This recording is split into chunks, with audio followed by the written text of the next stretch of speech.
Vou repetir. A gente está vendo de Mateus 5, 6 e 7, que é o Sermão da Montanha, quando Jesus vem trazendo todo o significado real do que a lei de Deus representa. Essa lei que Deus foi dada ao povo, lá desde que eles saíram do Egito, através de Moisés, é uma lei que em tudo ela vai espelhar Jesus, espelhar o plano eterno de Deus, e uma lei que é boa, mas que ela foi sendo corrompida pelos religiosos da época, pelas pessoas que controlavam ela, que eram as pessoas que tinham a responsabilidade de passar isso para o povo, mas foram corrompendo essa lei, segundo a ganância deles, segundo os próprios interesses, segundo a vaidade, segundo tudo aquilo que é o coração do homem, né? Que a natureza humana, a natureza carnal, ela é ruim por si só. Né? Só Deus entrando nas nossas vidas que faz com que a gente tenha um coração transformado, um coração bom.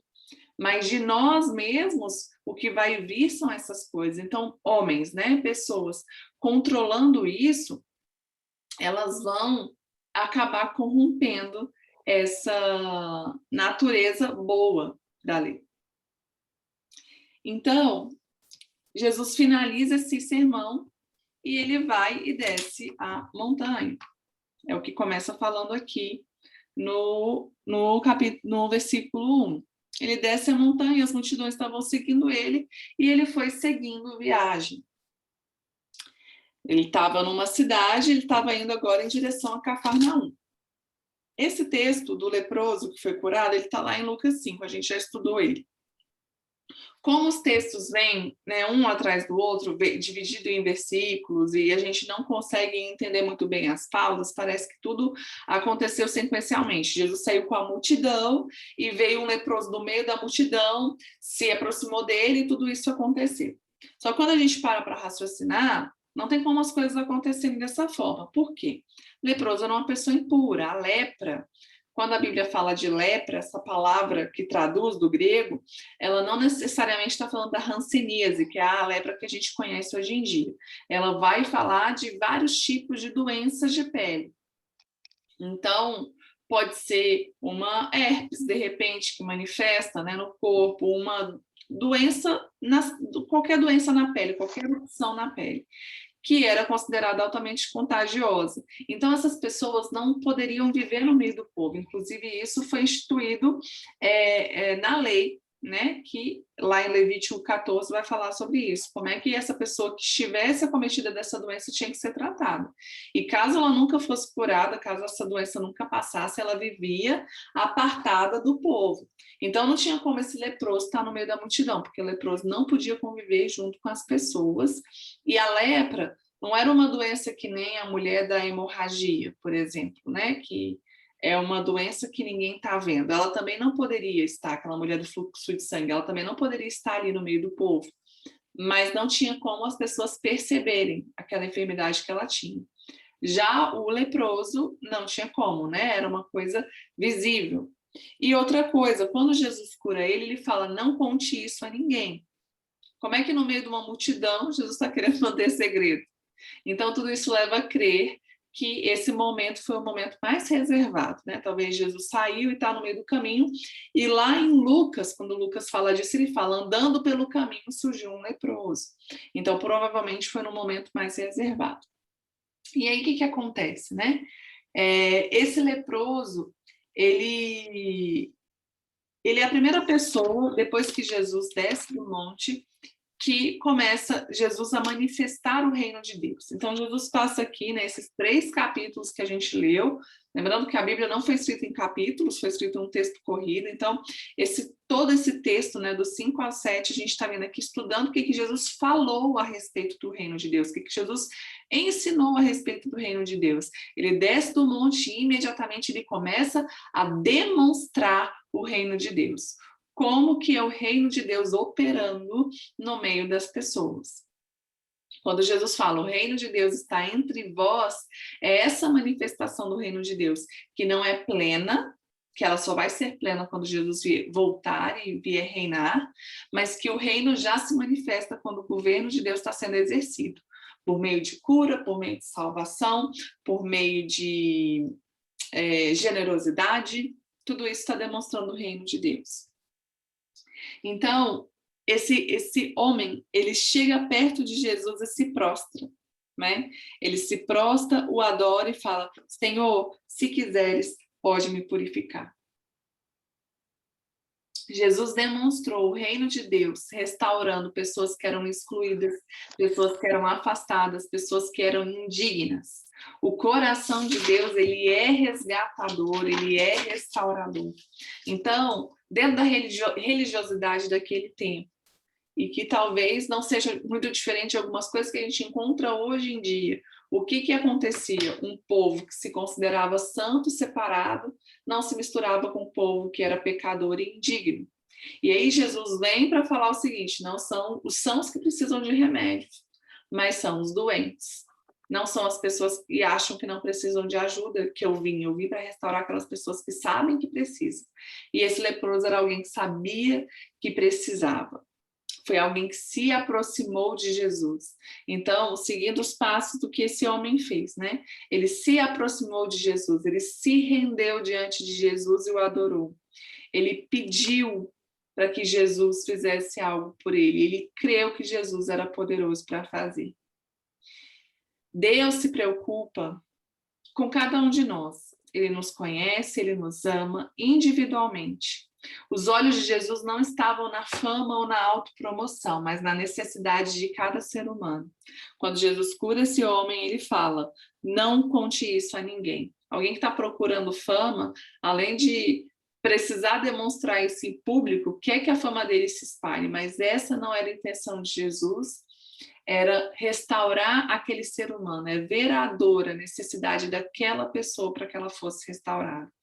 E além disso, obedecer tudo que estava sendo imposto pela lei. Na lei era imposto que as pessoas tinham que se apresentar diante do sacerdote, porque só depois daquilo e da oferta que fosse oferecida que estaria decretada a cura daquela pessoa que estava afastada do povo. Então Jesus se submete a isso, para que aquilo servisse como testemunho. E esse homem, ele reconhece também a soberania que Deus tem, que Jesus tem. Se quiseres, pode me curar. Então a gente tem que assumir essa posição de reconhecer a soberania de Deus, sem duvidar do amor dele. É saber que Deus pode todas as coisas, que ele tem uma vontade estabelecida, mas que acima de tudo ele nos ama.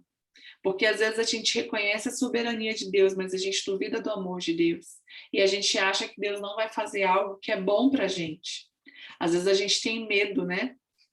Se Deus quiser me punir, se Deus quiser que eu sofra. Deus não quer que a gente sofra, ele nos ama. Às vezes, a gente vai passar por sofrimento. A gente vai ser forjado diante disso. Mas a vontade de Deus é sempre perfeita e o amor dele é imutável. Então, assumir essa posição de reconhecer a soberania de Deus sem duvidar do seu amor. Ser grato, reconhecer e obedecer. Quando Jesus fala com ele, ele fala: vá, se mostre ao sacerdote e apresente uma oferta que Moisés ordenou para que sirva de testemunho. Essa oferta, gente, é um símbolo de gratidão, sabe? É um símbolo de resposta para Deus daquilo que ele fez por você. Então, sempre que a gente receber algo de Deus, a gente não esquecer daquilo que ele falou conosco, porque muitas vezes a gente está aflito, a gente promete mundos e fundos, a gente faz promessas e na hora do problema, né, a gente não olha o preço. E depois que a gente recebe alívio, que a gente recebe a cura, que a gente recebe aquilo que a gente queria, a gente não continua nesse caminho, né, de submissão, de rendição, de dependência de Deus. E o que esse texto ensina para a gente continuar nesse caminho, para a gente ir e continuar nesse caminho de obediência, mesmo depois de ter recebido o milagre. Não despreze a sua fé depois de você alcançar o milagre. Às vezes a gente tem fé para receber. Depois que a gente recebe, parece que enche o nosso coração de um certo orgulho, de uma certa prepotência, e às vezes as pessoas negam, inclusive, a própria fé, né? Não, acho que isso aconteceria de toda forma. Não, eu orei, mas de repente, ou a gente ou outras pessoas também duvidam, né? Ah, eu orei, mas eu acho que nem foi, eu acho que já teria acontecido assim mesmo. Não desprezar aquilo que a gente tem que fazer, mesmo depois da gente ter recebido um milagre. Então, a gente passou aqui pelo leproso, que era uma pessoa excluída do convívio por causa de uma enfermidade que tinha. E aí Jesus continua andando e ele vai entrar na cidade de Cafarnaum, que era a cidade onde Pedro morava, e era uma cidade onde Jesus também morava. Muitas vezes ele vivia viajando, mas Jesus muitas vezes repousava ali em Cafarnaum. E quando ele entra em Cafarnaum, que era um dos distritos ali de Israel, também comandado por Roma, aparece um centurião. Esse centurião, gente, é uma pessoa, uma autoridade romana. Ele é instituído pelo governo de Roma para chefiar ali uma quantidade de 100 soldados. Então, centurião vem disso, chefe de 100 soldados. Então, era uma pessoa importante, era uma pessoa que tinha autoridade no meio do povo, muito maior do que os próprios soldados, né? Então, era uma pessoa reconhecida. Lá em Lucas, quando fala desse homem, fala que ele tinha um bom relacionamento com os judeus, que inclusive os judeus intercederam por ele, falando assim: Jesus, esse homem merece que o Senhor faça o que ele está pedindo, porque ele construiu a nossa sinagoga. E lá em Lucas a gente falou dessa importância da gente manter bons relacionamentos com as pessoas, porque todo mundo uma hora precisa de uma ajuda, e quando a gente mantém esses bons relacionamentos, a gente não fica na mão, né? A gente não fica desamparado, né? É muito importante manter esses bons relacionamentos. Mas mesmo ele tendo um bom relacionamento com os judeus, ele era alguém excluído das promessas de Deus. Ele era alguém que era fora do povo, principalmente alguém vinculado a Roma, que a maioria das pessoas detestavam, né? Então, por mais que ele fosse alguém de um bom convívio, ele era alguém que estava excluído, ele era um gentil, né? Ele não era judeu, então ele era um gentil. Então não tinha por que Deus olhar para aquela pessoa, né? Jesus, como enviado de Deus, está olhando para aquela pessoa, mas Jesus vira e escuta o pedido daquele homem. E ele fala: olha, eu vou curá-lo. E aí esse homem faz algo que é muito tremendo, né? Que ele fala assim: eu não mereço te receber debaixo do meu teto, mas diz apenas uma palavra e o meu servo será curado. Porque eu também sou homem sujeito à autoridade, e com soldados sob o meu comando. Eu digo a um vá, e ele vai. A outro venha, e ele vem. E digo ao meu servo, faça isso, e ele faz. Esse homem, dentro do posto de autoridade que ele tinha, ele se submeteu à autoridade que Jesus tinha dentro de um campo que ele sabia que não podia atuar. Por mais que ele tivesse status, por mais que ele tivesse poder ali dentro, no meio do povo, ele sabia que aquela área de atuação ele não tinha poder, mas que Jesus tinha. E qual é essa área de atuação? No mundo espiritual. Ele entendeu que no mundo natural ele comandava pessoas, mas no mundo espiritual Jesus comandava todas as coisas, as enfermidades, as doenças, os demônios.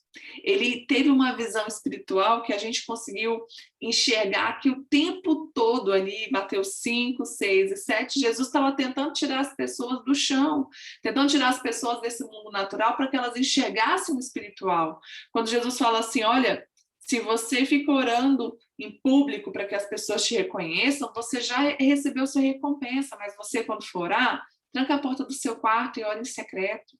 Quando você for dar uma esmola, dá uma esmola em secreto. Quando você for fazer um jejum, faz seu jejum em secreto. O que Jesus estava demonstrando?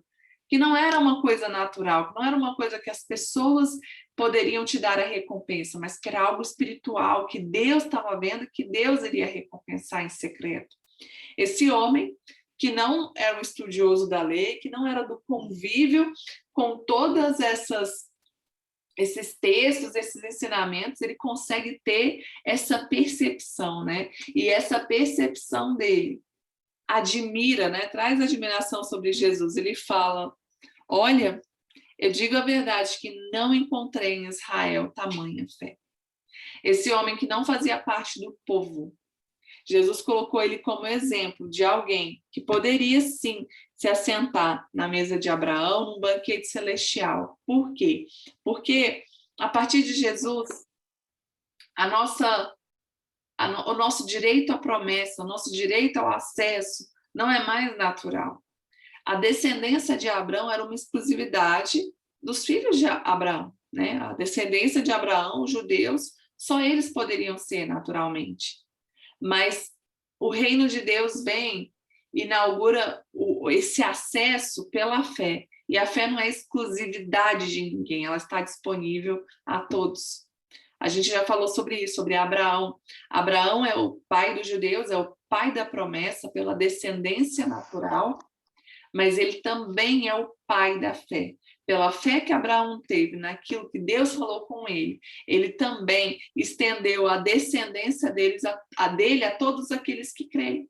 Então, quando Deus fala com Abraão, ele fala assim, olha, eu abençoarei a sua descendência, e em ti serão benditas todas as famílias da terra. Desde lá de Gênesis, já estava sendo contemplado por essa promessa, que não seria exclusiva, mas seria por meio de todo aquele que crê. Todos aqueles que creem em Jesus, que creem no plano de Deus, são filhos de Abraão. Então, esse centurião demonstrou essa fé. E ele entendeu que o reino de Deus não é limitado, o reino espiritual não é limitado por aquilo que limita o mundo natural. No mundo natural, você tem que ir, você tem que estar presente. No mundo espiritual não funciona assim. E aí o que eu estava falando, né, sobre coisas que a gente vai aprendendo, que às vezes a gente lê e não entende. Hoje me chamou a atenção o seguinte, que eu li assim, ó, eu também sou um homem sujeito à autoridade e com soldados ao meu comando.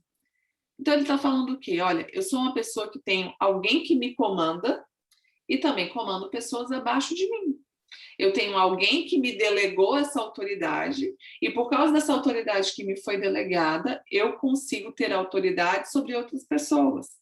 Então, o centurião estava aqui, em cima do centurião, né, que ele falou, sujeito à autoridade, estava a autoridade de Roma, e abaixo do centurião estava quem? Os soldados que ele comandava, os 100 soldados que ele comandava.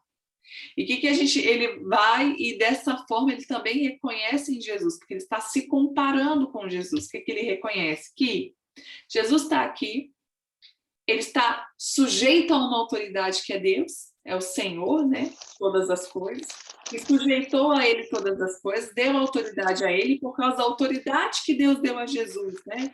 Como filho de Deus, como enviado de Deus, Jesus tem autoridade sobre todas as doenças. Jesus tem autoridade sobre todos os espíritos malignos. Jesus tem autoridade sobre todas as coisas nessa terra. Vê como é profunda a revelação que esse centurião teve. Ele sabia que ele era designado pelo governo de Roma e tinha autoridade de comando sobre os soldados. Então, Jesus, sujeito à autoridade de Deus e por ele designado, tem autoridade e comando sobre as enfermidades. A gente precisa compreender a quem nós estamos sujeitos e o que está sujeito a nós. Isso é muito importante. Nós estamos sujeitos a quem? A Deus. A Bíblia mesmo fala, né? Sujeitai-vos, pois, debaixo da poderosa mão de Deus. Nós estamos sujeitos a Deus, nós estamos sujeitos à vontade de Deus. E existem coisas que estão sujeitas a nós. O que está sujeito a nós? A natureza. Deus sujeitou toda a natureza a nós. E a gente vai ver lá, quando Jesus acalma a tempestade, como a natureza está sujeita a nós. Deus sujeitou a nós as enfermidades. A gente tem o poder de declarar cura, vida, e isso se manifestar. Então, eu não estou sujeita à doença. A doença que está sujeita a mim. Eu não estou sujeita ao mal. O mal está sobre mim. Não, está abaixo de mim. Então, quando a gente se vê diante de situações que a gente sabe que não pode controlar, por mais que a gente não possa controlar, a gente precisa saber a quem a gente está sujeito e o que está sujeito a nós, para que a gente exerça a nossa autoridade da forma correta. A fé, ela é o contrário do que se pode ver. Lá em Hebreus 11:1, que vai dar a descrição, o significado do que é a fé, fala o seguinte: a fé é a realidade daquilo que esperamos, ela nos dá a convicção das coisas que não vemos. Então, se você enxerga... O Davizinho já chegou. Depois, Davi.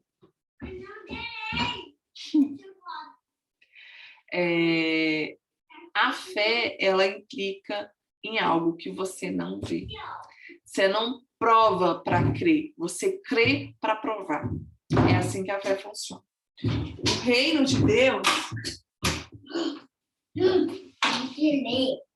O reino de Deus, ele começa a demonstrar, né? Que inclui os gentios. Tira uma foto. Rapidinho, gente. Pronto. Então, o reino de Deus, ele vai e abre as portas para os gentios, para todo aquele que crê. Aconteceu do mesmo jeito com esse centurião que creu. E aí Jesus vai e fala, né, sobre isso, sobre se sentar à mesa de Abraão, Isaac, Jacó, mas falando que muitos súditos seriam lançados fora. Por quê? Porque não creram. E aí Jesus disse ao centurião, vá, como você creu, assim lhe acontecerá. E na mesma hora o servo dele foi curado. A fé, ela tem esse poder, ela tem essa efetividade, é o nosso papel crer, confiar, porque Deus vai trabalhar em nós através da fé. E aí, Jesus vai para a casa de Pedro. Jesus ministrava muito na sinagoga, e lá em Cafarnaum, dentro da conservação ali histórica, tem uma teoria ali que aponta aonde ficava a sinagoga, né, da cidade, e é isso, né, teoria, né, a sinagoga realmente ficava lá nos tempos de Jesus, e tem uma construção bem próxima à sinagoga que as pessoas apontam que era a casa de Pedro. Então, Jesus sai dali, né, provavelmente lá ele dormiu a tarde toda, gente. Pensa uma pessoa que vai estar empolgada hoje. Jesus vai ali para a casa de Pedro e o que acontece? A sogra de Pedro está enferma. E o que eu vejo com isso, né? Pedro era discípulo de Jesus, Pedro andava com Jesus, mas o fato dele andar com Jesus não isentava ele de ter problemas, de ter necessidades e de também precisar dessa intervenção de Jesus sobre a casa dele. Não era só sobre os que estão de fora, os que estão distantes, mas aqueles que estavam perto também tinham necessidades. Lá em Lucas, quando a gente leu sobre isso, a gente vê que eles pediram para que Jesus orasse. Pode. Mas não estou tentando achar. Aqui. Pronto, apareceu. Ó. Cuidado.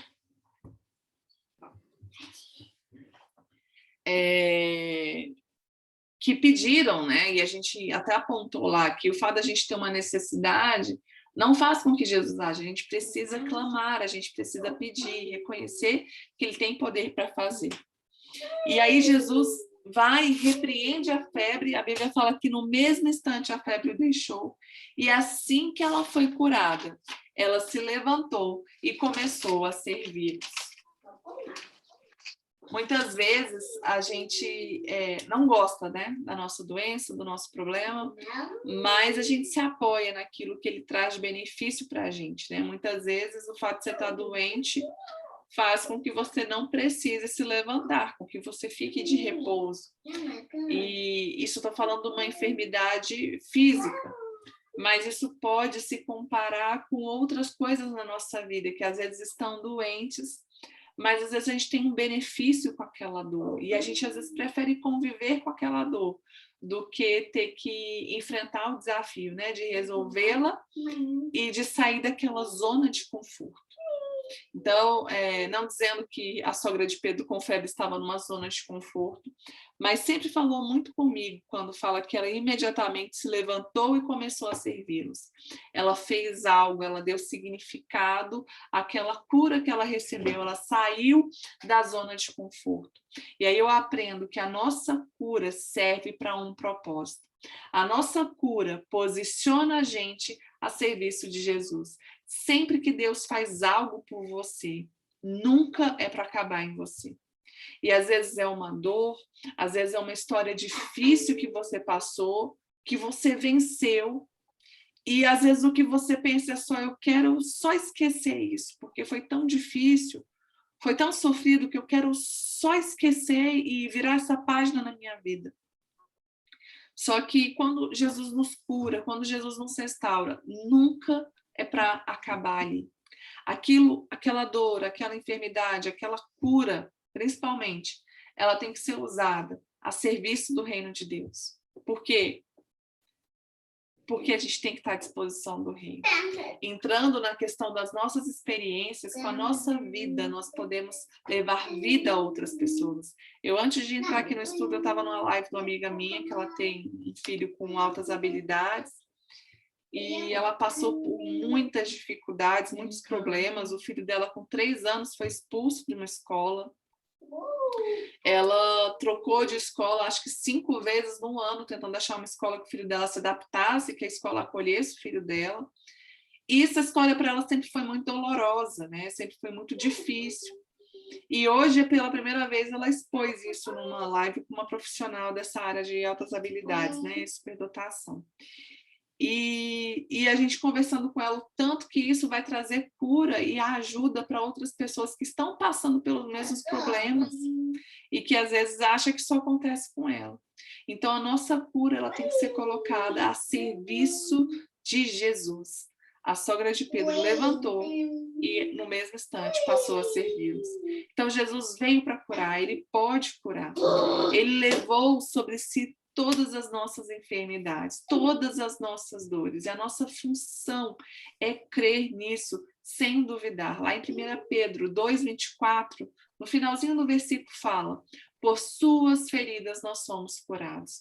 Jesus foi ferido para que a gente não tivesse que sofrer essas dores hoje. Então a gente pode se apropriar disso em fé para receber cura para tudo aquilo que a gente precisa. Isso vai estar falando ali, ó, nos versículos 16 e 17, quando fala assim, só um pouquinho, gente. Pri, eu não sei porque ela não está conseguindo entrar, porque não tem senha nem nada. Manda o link para ela de novo, que eu tô sem aqui, para ver se ela consegue. Porque não tem sala de espera aqui, a pessoa entra direto. Então, foi falando que ao anoitecer, várias pessoas foram sendo levadas para Jesus, e ele curou tantas enfermidades espirituais, né, quando fala de endemoniados, que ele expulsou os demônios com uma só palavra, como os doentes, enfermidades físicas. E se cumpriu a palavra que estava lá em Isaías, falando exatamente isso que a gente falou, que ele tomou sobre si todas as enfermidades, levou as nossas doenças, arrancou de nós. Ele levou. Jesus, quando a gente olhar para Jesus, a gente tem que entender que o sofrimento dele não foi em vão. O sofrimento dele foi para que a gente não viesse a se sujeitar a esse sofrimento que a natureza humana foi sujeita, porque nele nós temos nova vida. E aí, Jesus, vendo aquelas multidões, ele vai ter uma missão. Ele tem uma missão ali do... Ele tem uma missão ali do outro lado do lago, né, que se chama Mar, mas na verdade é um lago, o Lago da Galileia, de Quinerete. Só um pouquinho. Cadê isso? Pode papai aqui agora, mano. Fala, papai. E aí ele fala para as multidões atravessarem, né? E no momento que ele fala isso, vem um mestre da lei, a gente já estudou sobre quais eram essas posições, né? O mestre da lei era uma pessoa que estudava a lei e ensinava a lei, então ele era uma autoridade religiosa ali no meio do povo. Ele se aproxima de Jesus e se oferece: mestre, eu vou te seguir por onde você for. Jesus, conhecendo o coração dele, Jesus demonstra que não tinha privilégio nenhum ali na posição que Jesus estava ocupando, não tinha reconhecimento nenhum estar na posição de Jesus, por mais que tivesse uma multidão seguindo ele. Ele veio para ter uma vida simples e, inclusive, para abrir mão de direitos que são naturais. Ele fala: as raposas têm suas tocas, as aves dos céus têm seus ninhos. Uma casa, um aconchego é algo natural para o ser humano, mas Jesus abriu mão disso em favor do reino de Deus. Ele falou assim: olha, eu não tenho onde repousar minha cabeça, eu vou aonde a vontade de Deus aponta para que eu vá. Deixa eu ler aqui rapidinho. Então, para seguir Jesus, a gente precisa abrir mão da nossa própria vida. E, se necessário for, renunciar até mesmo ao nosso conforto e as nossas obrigações, às vezes, na sociedade, né? Porque aqui vai falar o seguinte: outro discípulo disse: Senhor, deixa-me primeiro sepultar o meu pai, que era uma obrigação que eles tinham. Lá em Lucas, a gente estudou também que isso pode denotar, de alguma forma, o interesse financeiro desse outro discípulo, que ele queria enterrar os pais visando a herança. E aí Jesus fala: não, você siga-me, deixe que as pessoas que se preocupam com essas coisas, pessoas que estão mortas para Deus, vivam dessas coisas, enterrem seus próprios mortos. Então, a gente precisa dispor de toda a nossa vida para seguir a Jesus. Nem sempre isso vai ser requerido de nós, mas o nosso coração precisa entender qual é a posição do reino de Deus em nós, que é mais importante que tudo. Ele é o Senhor, ele está acima de qualquer coisa. Seguir a Jesus implica abrir mão de todas essas coisas. E aí, mais uma vez, a gente vai ver que estar com Jesus não nos isenta de problemas, não nos isenta de momentos difíceis, porque Jesus entra no barco com os discípulos dele e no meio do lago acontece uma tempestade. Esse lago, gente, ele é muito amplo, apesar de ser um lago, mas ele é muito amplo, ele abrange a margem de várias cidades, né? É um lago que existe até hoje. E é muito comum ter tempestades no meio dele por causa das montanhas, né, que estão ao redor. Então é comum ter essas tempestades. E de repente o mar começa a ficar revolto, as ondas começam a entrar dentro do barco e Jesus estava dormindo. Jesus estava descansando. Enquanto isso, os discípulos estavam desesperados e acordam Jesus. Aqui vai falar o seguinte: Senhor, salva-nos, nós vamos morrer. Lá em Lucas, ainda é um pouco mais desaforado, como coloca eles lá, fala assim: Senhor, você não se importa que a gente morra? E eu acredito que o problema não foi eles terem ficado com um pouco de medo da tempestade, mas foi eles terem dado lugar para esse medo dentro do coração deles e pensarem nas piores consequências, né? Acreditarem que o pior ia acontecer. Então, a gente tem que compreender que essas tempestades que acontecem do lado de fora, elas não podem se tornar tempestades dentro da gente. A tempestade está lá fora, o problema está lá fora, a situação difícil está lá fora. Aqui dentro tem que reinar a paz, aqui dentro tem que reinar a fé. Jesus dormindo pode parecer até uma certa indiferença diante da situação, mas a fé não é indiferença. A fé, ela é descansar na certeza de que Deus cuida de mim.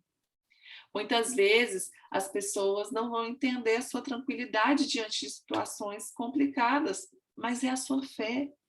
E a fé, ela descansa. E se o seu coração ainda permanece atribulado, permanece com medo, busque mais a Deus, busque mais estar sozinha na presença de Deus, busque mais estar comendo da palavra de Deus, porque seu coração vai te encher de fé e você vai conseguir descansar como Jesus estava descansando. Ele não estava indiferente à situação, ele não estava indiferente àquilo que estava acontecendo, mas ele tinha plena convicção de que ia dar certo. A Paty até comentou aqui, né, que às vezes a gente vai pensando na situação e sabe o que acontece? Muitas vezes a gente quer se proteger da frustração e a gente espera pelo pior. Fala assim, eu vou começar a pensar no pior, porque se acontecer alguma coisa boa, eu estou no lucro. Mas não é assim que funciona, gente. E esperar pelo pior é uma fé ao contrário. Você está crendo que o pior vai acontecer e seja feita conforme a sua fé. A fé é esperar a vontade perfeita de Deus, mesmo que as circunstâncias digam que não. Então, muda essa mentalidade de esperar pelo pior para você não ser frustrado. Comece a ter convicção. Mas e se não acontecer? Se não acontecer, não está no seu controle. Se não acontecer, não dependia de você.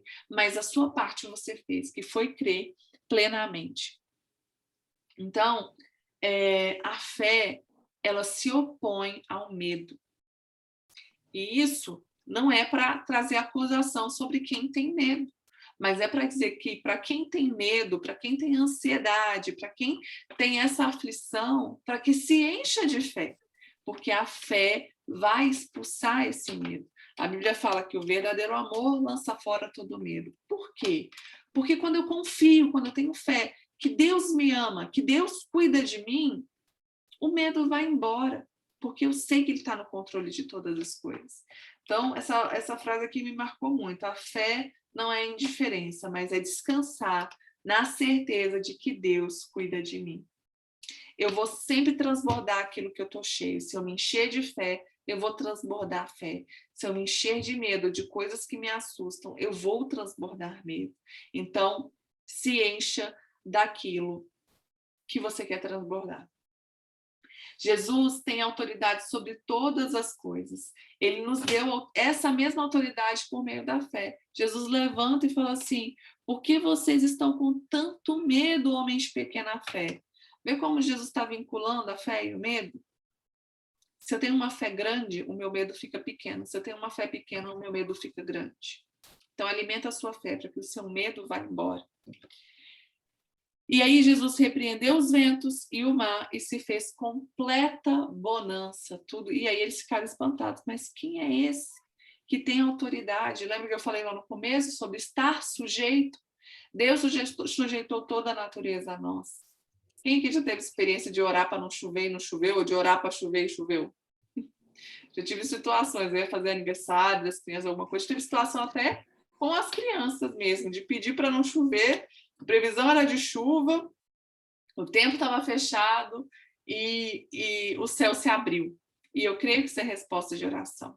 Deus colocou todas as coisas sujeitas a nós, através da autoridade do nome de Jesus. A tempestade, ela não vem para nos destruir, mas ela é uma oportunidade para a gente aplicar a nossa fé. Então, não olha para o seu problema, para a sua dificuldade como algo que vem para te desmontar, para te desmoronar. Mas assim, como a gente já falou aqui várias vezes, olhe para situações difíceis, olhe para os seus problemas pensando, o que eu posso aprender com isso? Como que eu posso crescer com essa situação? Porque você vai ter benefício na dor, você vai ter benefício no problema. E aí, depois de toda essa confusão, Jesus chega do outro lado, que é no mar, do outro lado, que é na cidade dos Gadarenos, ou dos Genezarenos, que fala, sei lá. Eu vou compartilhar aqui com vocês, para vocês verem como é que funciona essa geografia, né? Ali, da onde Jesus estava, da onde a tempestade aconteceu. Deixa eu ver se vai abrir. Abriu. Estão vendo aí? Sim? Dá um joinha. Sim. Tá ótimo. A Paty falou igual aqueles programas que o povo fica assim. Sim! Obrigada, Paty. Então, tá ótimo. Jesus estava aqui em Cafarnaum, tá vendo como o lago ele é muito grande? E ele vai beirando todas essas cidades aqui que a gente já ouviu falar, né? Tiberíades, por isso que ele era chamado também de Mar Tiberíades. Genezaré, na verdade, Genezaré era outra cidade, gente, eu confundi os nomes, tá? E a cidade de Gadara ficava aqui embaixo, ó. Vou tirar isso daqui. A cidade de Gadara ficava aqui embaixo. Então, Jesus percorreu tudo isso aqui, ó, a tempestade, vamos dizer que foi no meio, e até chegar aqui do outro lado, 18 quilômetros navegando, né? Que a distância hoje em dia tem ruínas nessa cidade, dá para saber onde fica isso, né? Essa cidade aqui pertence, se não me engano, ao Líbano, não é de Israel. E aí Jesus chega do outro lado, nessa região, que, friso mais uma vez, não era um lugar onde os judeus viviam, não era um lugar onde o povo de Deus, o povo da promessa estava, e Jesus, mais uma vez, faz uma viagem de 18 quilômetros para alcançar alguém que não era parte e que agora é parte por causa de Jesus. Lá em Lucas, quando vai falar de um endemoniado, aqui em Mateus já abrange mais e falam que, na verdade, eram 2 endemoniados. E o que acontecia com eles? Eles eram pessoas perturbadas, né? Às vezes a gente vê hoje em dia pessoas na rua violentas, pessoas que às vezes avançam em outras pessoas, fazem coisas que não têm explicação natural, e muitas vezes aquela pessoa está ali sob influência de demônios. E esses homens estavam assim, eles gritavam, eles viviam nos sepulcros, nos cemitérios, e eles eram violentos, tanto que as pessoas não podiam nem passar pelo caminho que eles estavam passando. Então, mais uma coisa, né, que comprova que esse lugar não era um lugar onde eram os judeus que viviam, que a gente vai ver que nesse texto fala que ele tinha uma criação de porcos. E porco é um animal imundo para o judeu, então não tem como o judeu criar porco, isso não faz parte da cultura deles, tá? O que eu tinha anotado aqui eu estou falando. E aí esses endemoniados, além de serem perturbados espiritualmente, eles viviam nos sepulcros. E mais uma coisa aqui que faz com que Jesus não pudesse chegar perto desse homem. Por quê? Na lei, apontava que qualquer pessoa que tivesse contato com um cadáver, com uma pessoa morta, essa pessoa ficava impura e ela não podia tocar em ninguém, nem chegar perto de ninguém durante 7 dias. Muitas dessas normas, gente, da lei, a gente vai ver também um cuidado sanitário que Deus tinha no meio daquele povo, para preservar a vida do povo ali, de contaminações, de infecções, mas que tem um significado espiritual também. Para quem quiser saber, essa restrição está lá em Números 19, no versículo 11, vai falar disso, né? Que a pessoa que tivesse contato com o cadáver, ela ficava impura durante 7 dias. Então, Jesus também não podia ter contato com eles, com esses 2 homens. Mas a pureza de Jesus, ela está acima da impureza do mal. Isso vai mostrar para a gente que não tem nada na nossa vida que seja capaz de nos afastar do amor de Deus. Não tem sujeira, não tem pecado, não tem erro que seja suficiente para fazer com que Jesus não te alcance. Pegou o telefone. Foi, a mamãe já está acabando. Jesus é maior do que qualquer impureza, Jesus é maior do que qualquer pecado, e ele não vai se afastar de você por causa disso. Então, Jesus chega, repreende aqueles demônios. Antes de ele repreender os demônios já reconhecem quem Jesus é, já sabem que ele é o Filho de Deus. Fala assim, por que você veio nos atormentar diante do tempo devido? Qual é o tempo devido? O diabo já sabe qual é a condenação dele eterna, que existe um lago de fogo e enxofre reservado para ele. E ele fala, por que você veio antes do tempo? Né? Ele fala, mas se você for nos expulsar, deixa que a gente entre naquela manada de porcos. Os porcos eram um animal impuro para o judeu, então está demonstrando algo que era desprezível, vamos colocar assim, né? E aí Jesus permite. Isso já me gerou muita dúvida e eu não tenho a resposta certa, né? Porque por que Jesus deixou? Por que Jesus não expulsou e acabou com aquilo? Mas algo que eu percebi quando a gente estudou lá em Lucas, esse texto, Lucas 8, foi que quando Jesus expulsa os demônios e permite que eles entrem na manada de porcos, o que acontece? Os porcos não ficaram só loucos, igual esses homens eram perturbados, mas os porcos saem correndo, se atiram no precipício e todos morrem afogados. Ali, Jesus demonstrou diante das pessoas qual é a intenção verdadeira do diabo na vida do homem.